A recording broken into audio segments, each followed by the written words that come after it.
ആദ്യ തവണ മുഖ്യമന്ത്രിയായപ്പോൾ എരുമേലിയിൽ പേട്ടതുള്ളൽ സുഗമമാക്കാൻ പാതയിൽ ഗതാഗത നിയന്ത്രണം കൊണ്ടുവരുമെന്ന് മുഖ്യമന്ത്രി ഉമ്മൻചാണ്ടി വാഗ്ദാനം നൽകിയിരുന്നു. ഉമ്മൻചാണ്ടി വീണ്ടും മുഖ്യമന്ത്രിയായെങ്കിലും പേട്ടതുള്ളൽ സുഗമമാക്കാൻ ഇനിയും കാത്തിരിക്കണം.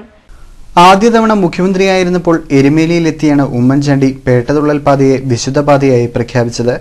ഇതോടൊപ്പം നൽകിയ വാഗ്ദാനമായിരുന്നു പേട്ടതുള്ളൽ സുഗമമാക്കാൻ പാതയിൽ ഗതാഗത നിയന്ത്രണം കൊണ്ടുവരുമെന്നത്. എന്നാൽ LDF ഭരണകാലത്ത് ഇക്കാര്യത്തിൽ നടപടിയൊന്നുമുണ്ടായില്ല. ഉമ്മൻചാണ്ടി വീണ്ടും മുഖ്യമന്ത്രിയായെങ്കിലും പേട്ടതുള്ളൽ സുഗമമാകാൻ ഇനിയും കാത്തിരിക്കണം. കൊച്ചമ്പലത്തിൽ നിന്നും വലിയമ്പലം വരെയാണ് പേട്ടതുള്ളൽ. എരുമേലിയിലെ പ്രധാന റോഡാണിത്. ആചാരപരമായ പൂർണ്ണതയോടെയുള്ള തുള്ളലിന് ഇടതടവില്ലാതെയുള്ള ഗതാഗതം തടസ്സമാകുന്നുവെന്നാണ് ഇപ്പോൾ പരാതി ഉയർന്നിരിക്കുന്നത്. അപ്പോൾ ഇപ്പോഴും ആ പ്രഖ്യാപിച്ച മുഖ്യമന്ത്രി തന്നെയാണ് ഇപ്പോൾ അധികാരത്തിലിരിക്കുന്നത്.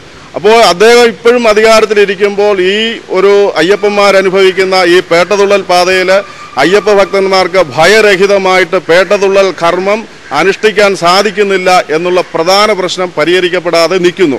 അപ്പോൾ ഈ പ്രശ്നം പരിഹരിക്കാൻ വേണ്ടിയിട്ട് മുഖ്യമന്ത്രിയും ഇവിടുത്തെ MLAയും ഒരു ചെറുവിരൽ പോലും അനക്കുന്നില്ല എന്നുള്ളത് എരുമേലിയെ സംബന്ധിച്ച് ഇവിടുത്തെ ആചാരത്തിൻ്റെ ഏറ്റവും പ്രധാനപ്പെട്ട ഈ പേട്ടതുള്ളലിനെ സംബന്ധിച്ചിടത്തോളം ഒരു വലിയ പ്രശ്നമായിട്ട് നിൽക്കുന്നു.